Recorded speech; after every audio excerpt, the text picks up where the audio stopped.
The first question: why? A good reporter's first task is to ask questions. It's a family habit of ours, learned early on. My first memory is of waving goodbye to Dad on our sun-drenched lawn one Sunday morning 100 yards north of the sparkling lake. I was 2. Dad piled into a car bound for Madison, Wisconsin, where he would be a guinea pig for a potential cure for tuberculosis. The year was 1959. Why did he leave me there? Where was he going? Would he come back? A childhood friend of his from Whittemore, Iowa, Lloyd Roth, head of the Department of Pharmacology at the University of Chicago, was working on this project at the Veterans Administration Hospital. Roth was also a physicist and had worked on the Manhattan Project, which developed the atomic bomb.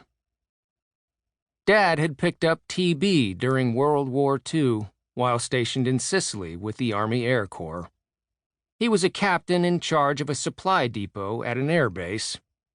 It's a wonder the planes could fly because he didn't know a screw from a screwdriver.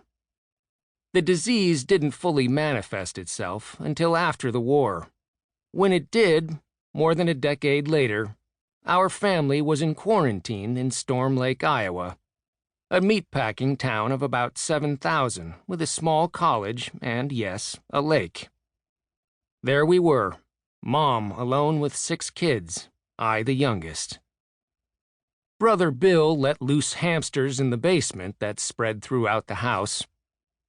Brother Jim and I painted the basement red, including the clothes and bedding drying in the furnace room. Brother Tom, the eldest, tore the screen doors off the Corral drive-in theater with a beery buddy. Brother John wanted to run away. Sister Ann was taking care of me, after a fashion. Mom called Dad in the hospital, hoping for sympathy. He laughed. They took out a lung, and he wasn't supposed to last more than a few months. He made it 14 years, just long enough for me not to understand him. Meantime, Mom had been battling the VA ever since the war ended, trying to get him promised benefits. The records building in St. Louis burned down, and with it the evidence that Dad contracted TB while in service. She had been through an endless siege for information before. Her first husband, and father of my oldest brother Tom, Omer Kelly, was shot to death in a Chicago bar when Tom was about 2. Mom spent years trying to find out how he died. Her father, Art Murray, traveled from Bancroft, Iowa, to Chicago with his lawyer, Luke Lennon, to find justice. Lennon had an old friend who was a judge there. The judge told him to go home and to quit asking questions. She never quit asking. Our mother reared us to do the same. Sometimes your questions get answered, which means, of course, that often they don't.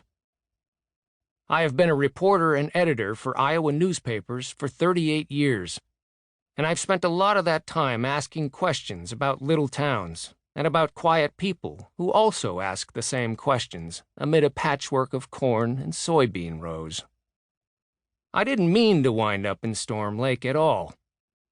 I was driving to the big city in bright lights, but took a U-turn to come back home where Brother John had just started a weekly newspaper, the Storm Lake Times. I did not want to go back. But the journey led me to the story of a lifetime, to a Pulitzer Prize in 2017 for taking on corporate agriculture over river pollution, and down a road to a place where I finally realized that I belonged.